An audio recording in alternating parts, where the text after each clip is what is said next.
বান্দরবানের নাইখাংছড়ির চাক ঢালা সহ কয়েকটি সীমান্ত পয়েন্ট গোলাগুলির শব্দ শোনা যাচ্ছে বলে জানিয়েছেন ওই সীমান্তের বাংলাদেশিরা।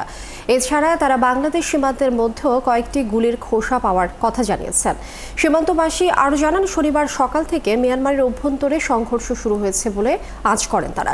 এ বিষয়ে বান্দরবানের জেলা প্রশাসন শামীম আরা রিনি জানান, নাইখাংছড়ি চাকঢালার মিয়ানমার সীমান্ত থেকে গুলি শব্দ পাওয়া যাচ্ছে বলেও তিনি নিশ্চিত হয়েছেন। তবে ওপারে কাদের সংঘর্ষ হচ্ছে সে সম্পর্কে স্পষ্ট তথ্য নেই জানিয়ে জেলা প্রশাসক আরও জানান, দেশের কোনো গোষ্ঠী এর সঙ্গে যুক্ত নয়। তবে একাধিক সূত্রের দাবি, রোহিঙ্গা সশস্ত্র সংগঠনগুলো একত্রিত হয়ে দখলদার আরাকান আর্মির উপর হামলা করছে।